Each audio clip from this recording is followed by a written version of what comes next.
Okay, we are live. First order of business? Yeah, if it pleases the committee, since Alex Morja is here, I'd like to move around the agenda so that he can get on with his day. I think that he's interested in discussing corporate park signage. Alex is a owner of a building in our Jefferson County Corporate Park. And he is interested in putting a sign on the back of the building facing 81 to advertise another one of his properties. Do I have that pretty much? Okay, we have had some discussion. I have sent Alex the covenants, and this is sort of a covenants issue as well as a potential zoning issue with the town of Watertown. But we talked about it a little bit. I feel that, I mean, in full transparency, we're sort of at a difference of opinion on what would be allowable here. And give Alex a chance to talk about what he'd like to do and see if it's something that we can or cannot do, I guess. Thanks, Marshall. Which building is it? McGran paper. Oh, McGran. Yeah. Yeah, thanks for having me, guys. I really appreciate it. It's kind of you to put me at the top of the bill too. So yeah, I sent Marshall a mock-up. I didn't bring like a formal presentation because I don't, I just want you guys to kind of think over what I'm proposing. Basically, I just photoshopped Sackett'sHotels.com on the side of the building above the tree line. But, in doing some research on advertising on the billboards on the south side of Watertown, I thought it was worth bringing, just a general inquiry to you guys. Round about $3,000 to $4,000 a month, some of those billboards run. The property value, it's about $150,000 per $1,000 in revenue per month is the ballpark. So you're looking at, if you put proper billboards, like they have on the south side, you're looking at potentially with 3 or 4 of them, $1 million and or more in property value increase, which obviously increases the tax roll. Regardless of whether you want to do something that different and change the zoning covenants to allow that, I think something more discreet on the building would be nice. From my perspective, as one of the 6 property owners in the park on the highway side, signage isn't facing any residential areas. It's not, there's not like an apartment building that the lights would be shining on at night. It's not out of the realm of norm. I mean, Watertown has quite a few lit billboards. And from my end, it's a valuable part of the building that's going underutilized. It's high visibility coming southbound on 81, which, our Sackett's is small. It doesn't take a lot to move the needle for us. I didn't realize the article ran already this morning, but we just picked up the Barracks Inn, the old restaurant that's now a wedding venue.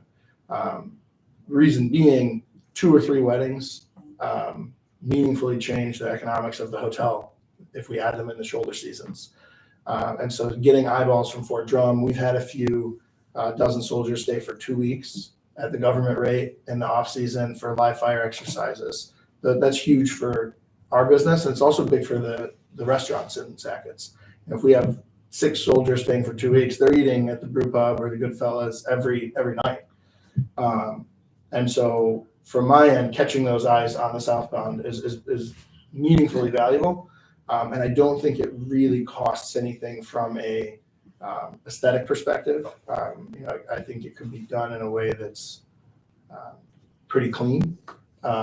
And I don't think it is a large exception to where the towns, I know there are different zoning rules for billboards versus on building signage and things, but I think it's worth considering opening up some of the covenants to allow some level of advertising or off-site business signage on the park, or in the park rather. For those 6 would be the primary ones. I'm sure, the people on the other side of the park might want to use it for something else, but I think it's an opportunity to create value both for the businesses that are there and the community at large without really any major side effects. So it's just something I think, Marshall said that this was the group that would kind of make those sort of calls initially before the formal board would review anything. If you guys would like, I can draw something up for the next meeting so you have something more concrete to consider. But I didn't want to come in too pushy and say, this is what I want, give it to me. So much as just get you guys thinking about whether or not there was a way to accomplish that that you agreed with. Have you had any discussions at all with the town planning board? I haven't yet. My understanding is you guys kind of advise within the park, the planning board. Is that the flow? Yes, more or less. I mean, the town has their own zoning, and they're different than ours. Okay. And what we need is for them to fall under both I covenants. see. Their zoning, our covenants, and then that's would be on a path for an approval. Got it. So I mean, that's one of the things. So we have a couple issues, to talk about. I did send Alex a copy of our covenants. Probably should have a printout here, but I don't know if you want to maybe read the part that is sort of, talks about this. Basically says that signage I got it is restricted to on-premise business, so. Well, yes, it does. The more or less that is what it says. Outdoor sign. This is the one that I think is the most appropriate on the regulations and covenants. Outdoor signs are subject to a permanent easement restricting signs and displays intended or used to advertise along 81. Signs will be limited to the identification of the occupant's premises and will be of pleasing design and construction. So I guess, that second part to me is really sort of the crux of it. And we could talk about the spirit of it, but identification of the occupant's premises. So this is a situation where we have a owner, owner of a building in the corporate park, looking to advertise one of his properties. And it is, another one of the owner's properties. But again, the discussion for the committee would be the identification of the occupant's premises. Does that mean their business within the park? And I'm not trying to open up a huge can of worms by any stretch. Alex came to us with this question, and it's one of those deals where is this something we need to tighten up that covenant? If we were to say, hey, the spirit of this is to advertise the business that is in the corporate park, and that, or is it where the committee would be inclined to look at it more at face value, and that being identification of the occupant's premises, and that being a premises, where is it? Is that a value that is there in owning the park? That if you have another property, I don't think that this would allow for anyone to sell the back of their building in this case for advertising. But I don't know. It is something that I think that it's worth looking at. As Alex did mention, there is value in that advertising space. And as John and I had discussed, these are things that we should talk about. And if there is value, how would that play out?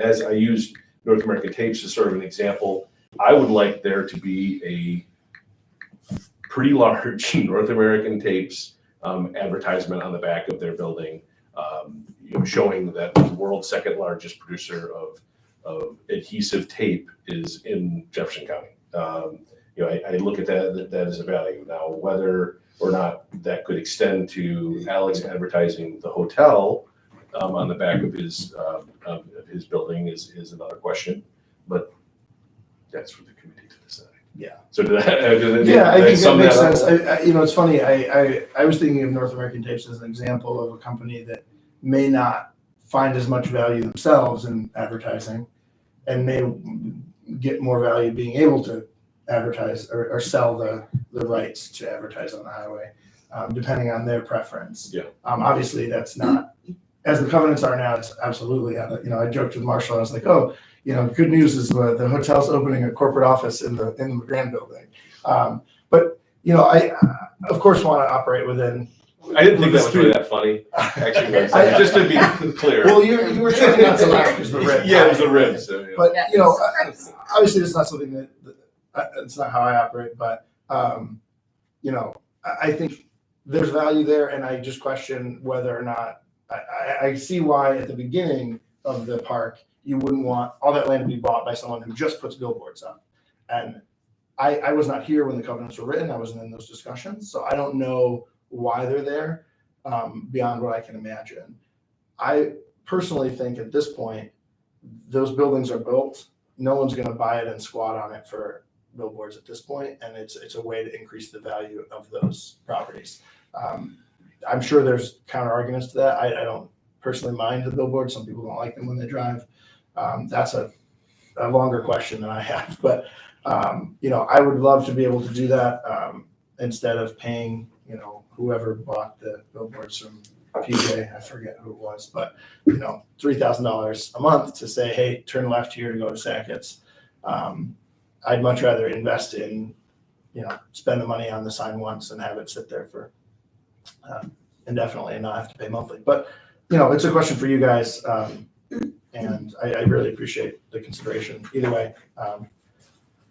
And yeah, if you have any other questions, I'm happy to. So Sackett's Hotels, is that a link to just your hotel or something? Yeah, so we, for some reason, the hotels both in Sackett's were named very wordily. So one is the Sackett's Harbor House Inn, which is doesn't seem that long until you start typing it into a URL. Right. And there's lots of chances to misspell it.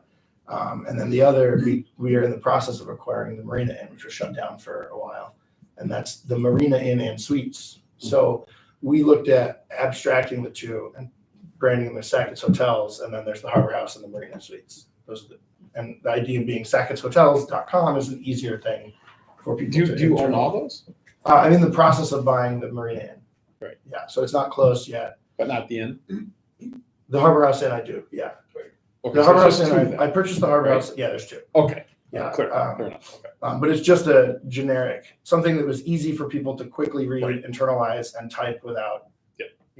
We get a lot of people who book at Clayton calling us, and we have to tell them, no, we don't have your reservation, and we don't have a fourth floor, and we don't, Right. I know exactly where they're going. I have the number memorized at this point, but it's the Thousand Islands. I think it's the Thousand Islands Harbor Hotel versus the Harbor House Inn. Yeah. There's another Harbor House Inn in California that we've had a few people call. It's Oh, like, these are great it's deals. like it's a long, Yeah. long drive from where you are. Just a bit. So it was just a way of kind of shortening and making the branding consistent across the two properties. Gotcha. Understood. That's a good idea. I tried to put a longer, I thought, oh, that's a long, the building's, I think at that side, 300 feet wide. So in my head, I'm thinking, I could put a whole sentence about Sackett's. And you get into the map and start photoshopping, you can't read anything longer than about, 15 to 20 characters at that distance from the highway. So it would be relatively, the one I had sent Marshall, and likely the only thing that makes sense is literally just Sackett'sHotels.com. Maybe a small next exit. You shared that. Yeah. Photo op, right? Yeah, and my rendering skills are poor. That was literally just a font on the building photo from a screenshot from Google Earth. Obviously, it's not a perfect rendering of what it would be, but conceptually, that's what I'm hoping to do.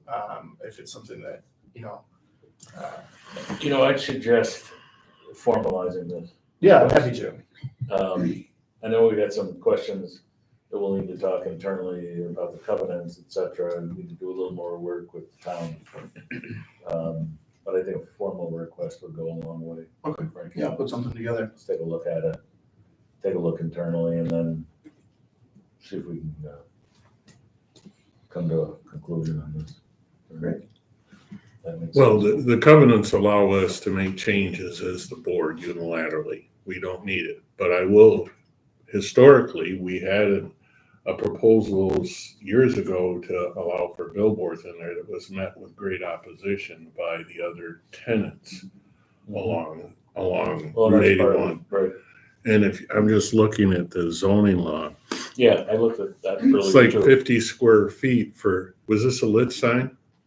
I wasn't intending on it being underlit, but lit from, so you can see it at night, but like lights facing it, not an Yeah. internal light. I There's think lights right they're- now on that building, on that section. They don't allow a lot of square footage for signage on Yeah, buildings. there's a difference in there as far as a freestanding sign and what might, building, et cetera. I remember looking at that. So I guess we've got some more work to do if you want to put in a formal request. Okay, yeah, We'll give it some more consideration. I appreciate it, guys. Any So other this would be a questions? sign that's just attached to the building. Yeah, on it's the building. not above it, it would just, I mean, I could essentially do it with paint, but I think having it No. off would be easier. A little nicer looking, but yeah, it's essentially bolted to the side. I think the plan would be just to cut out letters from aluminum or, How big do you expect the sign would be? I think it was 10 feet tall.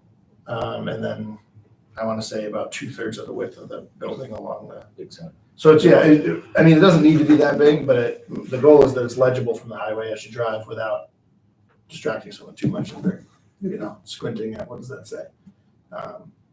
But that's, there's no concrete size it has to be in my mind yet. But Okay. I can put something together, and if that's the, main sticking point, that's obviously something we can change. But it doesn't make much sense. If you're gonna do anything, you've gotta do it so it's visible. Yeah, and I looked at basically where the scrub woods are along the highway, and there's we have on our property 2 trees that stick above it, and if I top those 2, you get about 15 feet of visibility above the tree line from a car's perspective. On a related note on that, there has been a lot of discussion about cleaning up the space between the highway and the buildings and in the corporate park. Sort of, because there's a lot of shrubbery that's right, and I don't know, because I know there's a DOT right away, and it does get, I mean, who would do this doesn't get a little tricky. But just to say on a related note that there are people that are pushing us to figure out who exactly would do the cleanup and if that's something that people would be interested in. Gotcha. I would like, looking at like a business. I was also thinking of like Metalcraft Marine. Their boats are so cool. I mean, those boats. I mean, especially when they're in the shiny silver state on the back, and you can see them. I mean, I could almost, and again, this is the marketer in me. I mean, I could see one of those boats simply being on top of one of the buildings in like a sort of a display, and it looking pretty darn cool. And telling what they're making in there. We got 4 or 5 of them along 81 right now. Yeah. Yep. There's a big bid that they're working on now and hoping to acquire that Robin and I have worked with them on. Yeah. Thank you. Do you have anything else that you'd like No, to? unless there's any other questions about it, I think that covers everything, and I appreciate your guys' time a lot. Thank you very much. Thank you. Thank you. Thank you. Thanks much. Merry Christmas. See you guys. Merry Christmas. Yeah, the GIS will be able to tell you what the typically or where the DOT right of way is, but it's going to be a little bit longer, wider on 81, maybe because there's a fence line. Like, Is there It may fence, go are up fences to- traditionally on the edge of the right of way? They'll be outside the right of way, or on the edge or outside. Yeah. yeah, even picture the signage for Yeah. 81. I mean, all gonna be in there's that right of way. maintenance standards in the covenants on their responsibility to keep things up. Yeah.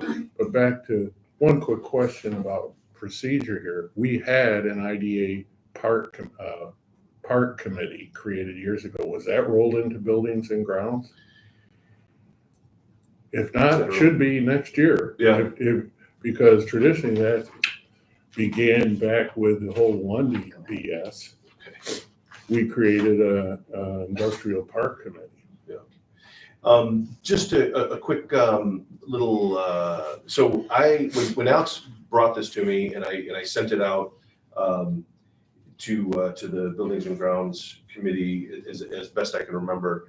He would really like to see this potentially happen. Whether or not, I think the initial reaction from the committee was, this violates the spirit of the covenants. I don't think so. And that also was Justin's immediate response too. And I'm not saying that that's going to change or that anything, but he said, so what's the method to appeal? Do I just come to a board meeting? I said, I think the best thing would be that the committee and the board would appreciate is, start at the committee level, talk about it, and then, we'll sort of take it from there. And then I think that, coming up with a more formal ask, something for us to react to, it was the best method. And that was kind of the genesis of having him come in to discuss it. I mean, he asked to come in, and of course, anybody's welcome to join us here. So thought that was the best way to move forward. This is going to be classified a billboard under the town zoning ordinance. You said 50 square feet. I heard that. That's for on-premise signing That's that's lit. roadside. Doesn't say, it said on-premise. So, Gotcha. but when you look at a billboard, They're huge. Yeah. If you're gonna be able to see it.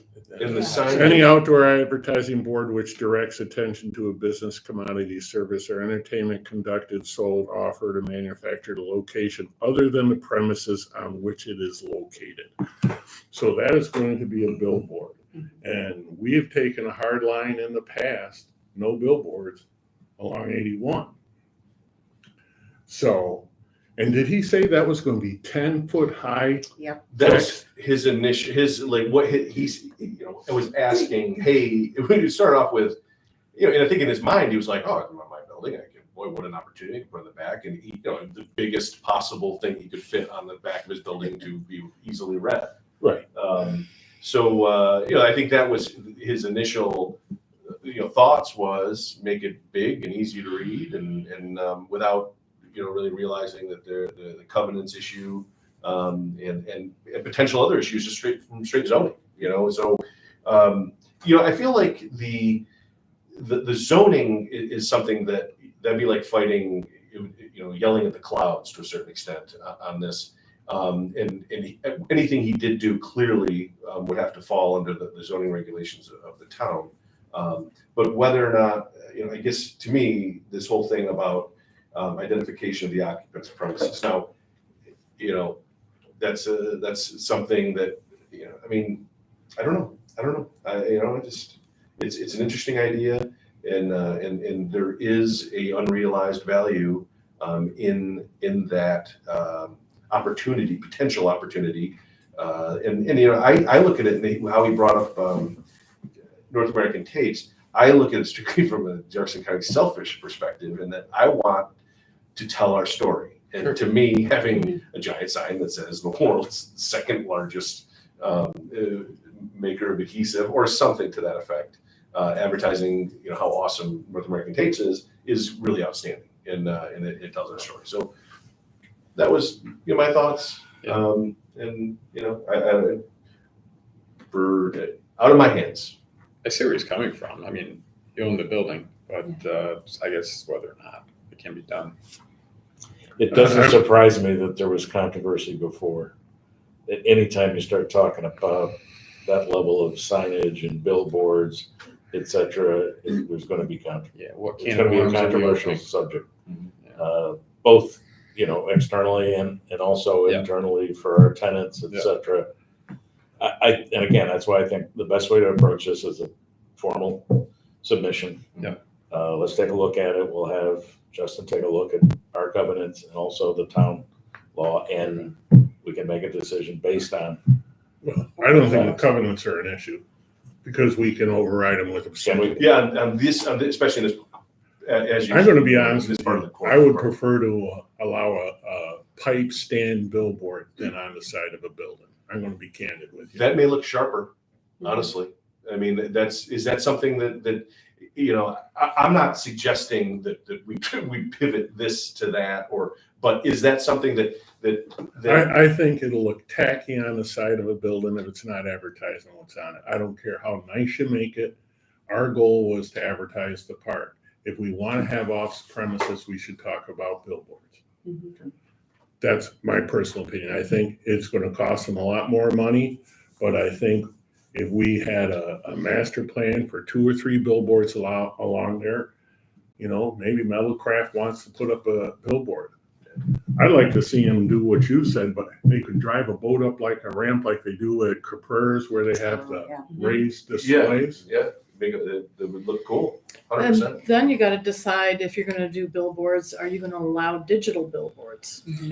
They're specifically, I don't think, allowed in Watertown, but I'm just saying that I think a billboard would be less obnoxious to me than 10 by 40. How long was he talking? The whole end of the building? 2/3. I mean, like we're 120 feet Yeah, long. I think you know? that would be tacky. Yeah, I don't know if he's, And again, I think that was just, his, I'll put it. And if he's trying to advertise it, that takes people's eyes off the road to look to when you're approaching an exit and all that Right. stuff. But Yeah. I prefer billboards over what he's talking. Billboard. Yeah. As long as the other park owners in the town were okay with it. But back to that, what are we gonna do with the park committee? I think we should roll it into buildings and grounds. To me, it is, the park is that's a good point. Yeah, You brought building. up corporate park to me. I forgot we had that. honestly, we haven't talked about that in, Yeah. I don't know, it's It's been a long been a time. while.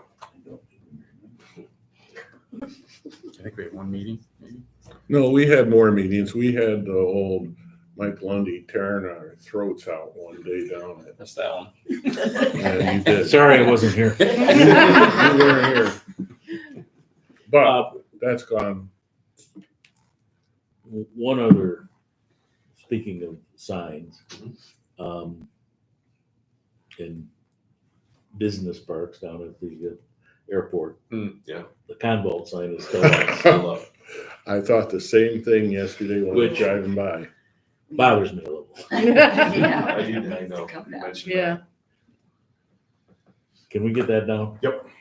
Thank you.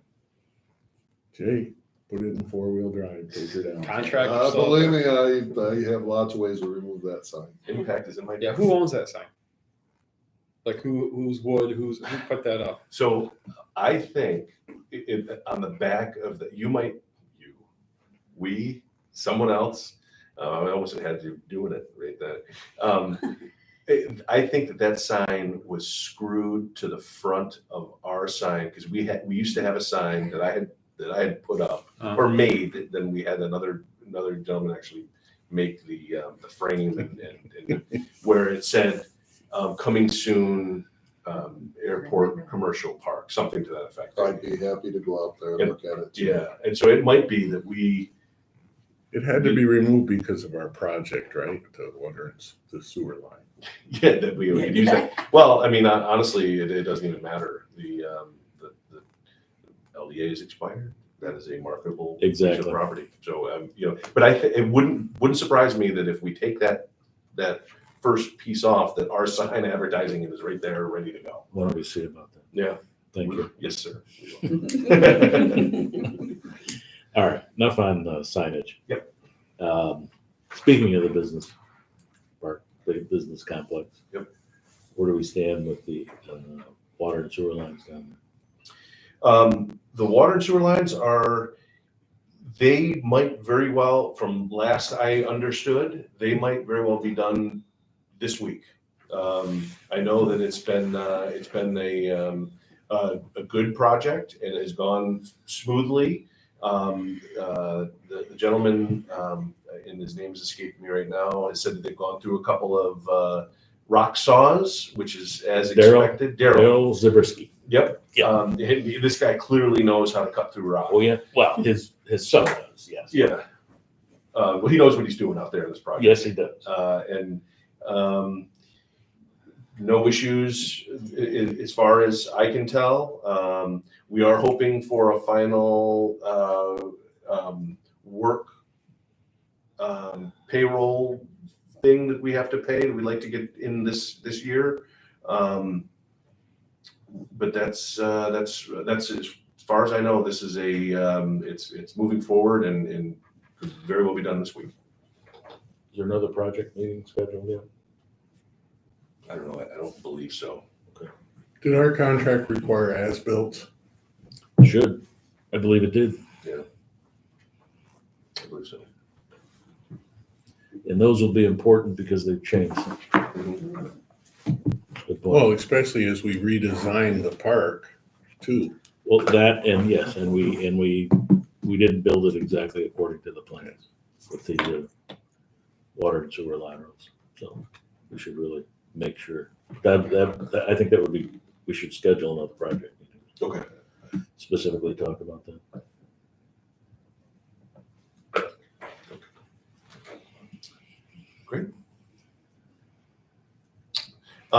Can we take a minute to discuss the other piece out there at the airport? The property next to it? Yeah, I just want to bring up also, just kind of back to that property, you know, the last meeting we talked about doing an inventory in this property. What do we have for utilities, et cetera?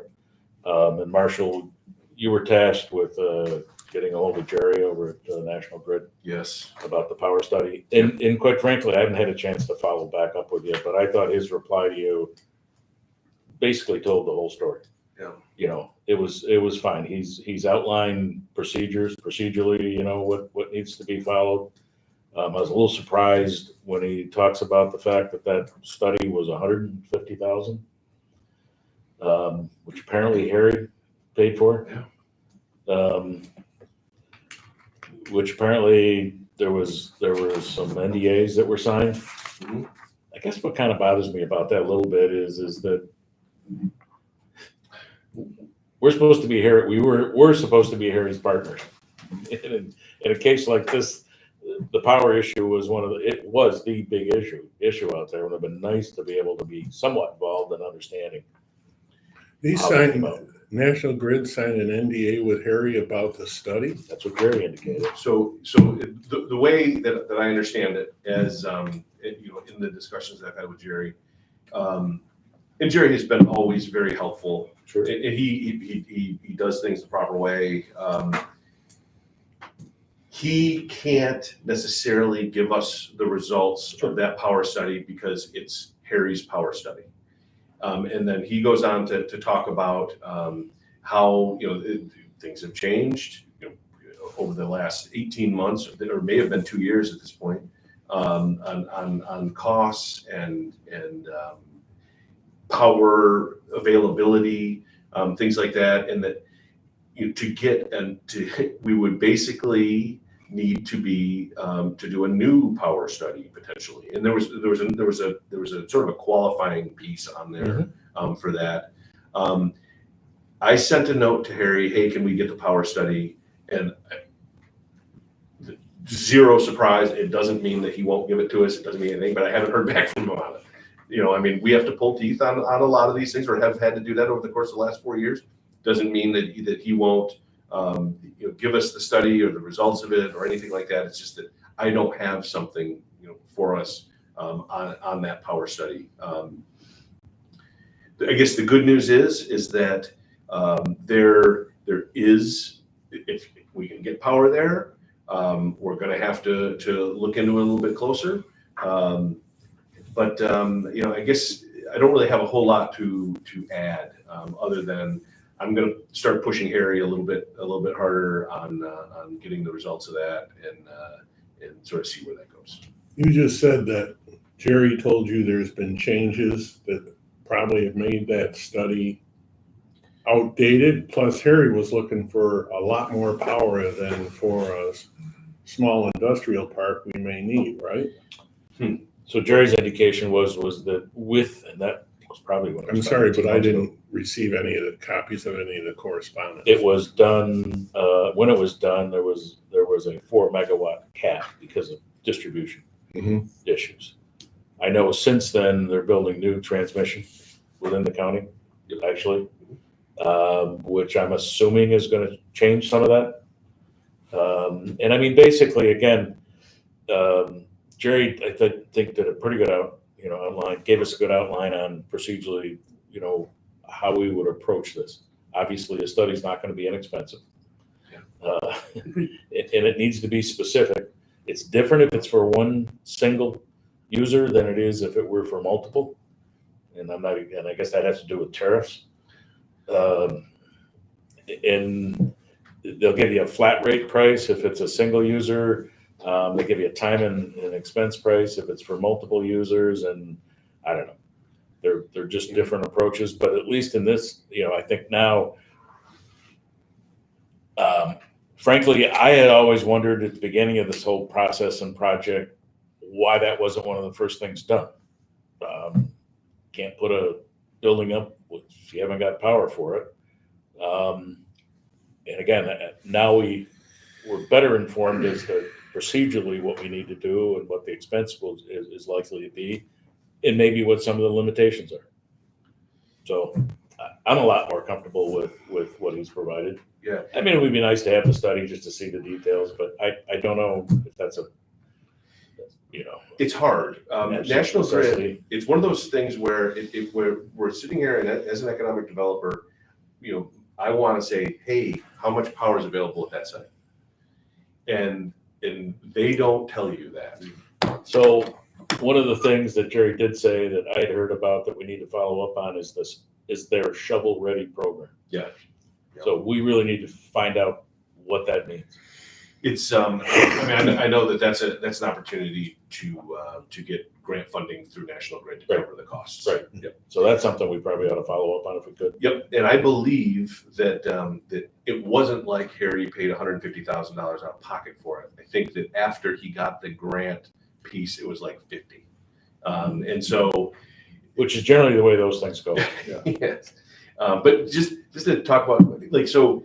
We talk to National Grid, and then I say, hey, we have a user. They're saying that they need 3 megawatts of power, and then they immediately come back and say, okay, do you have all the specs on the equipment?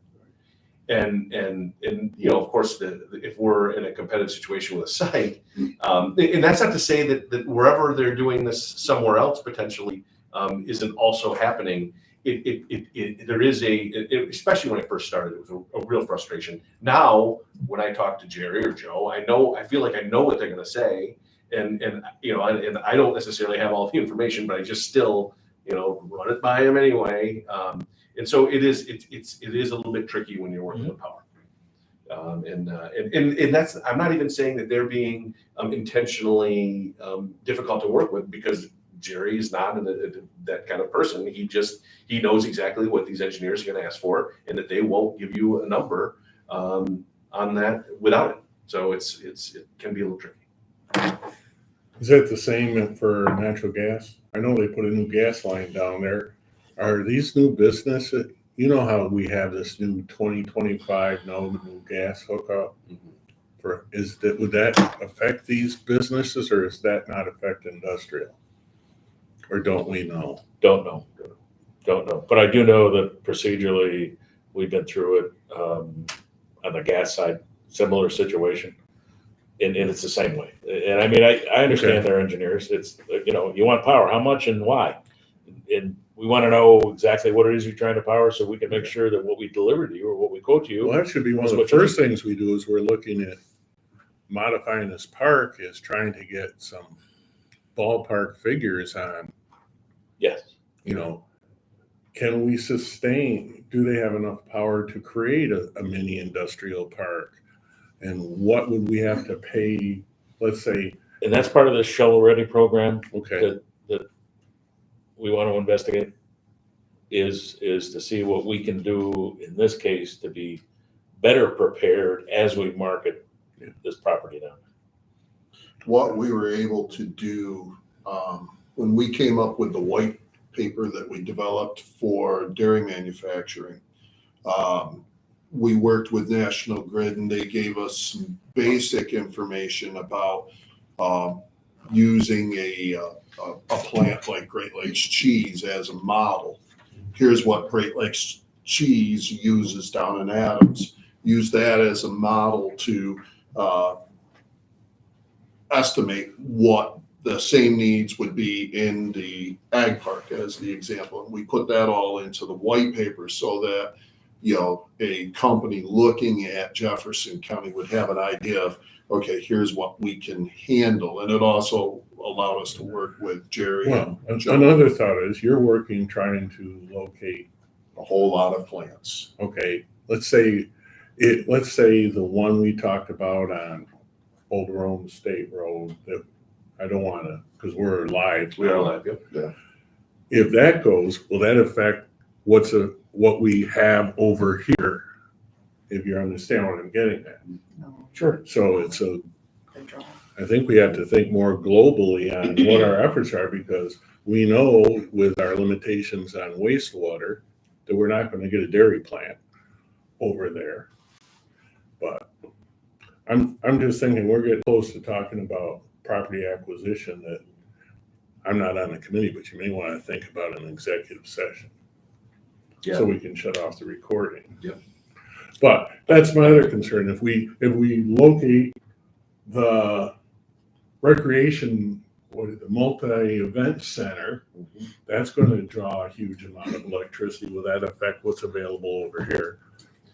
And they do. It all plays into it. So if we have a study through the shovel-ready thing, we may wanna take a more global look, not just at that Most piece. definitely, yeah. Good point. All right, do we, I think executive sessions is a good, if we're done on this topic, I think we are okay, at this point. we need a motion. Motion to go into executive session to discuss Real property. real property. So moved. Second. All in favor? Aye.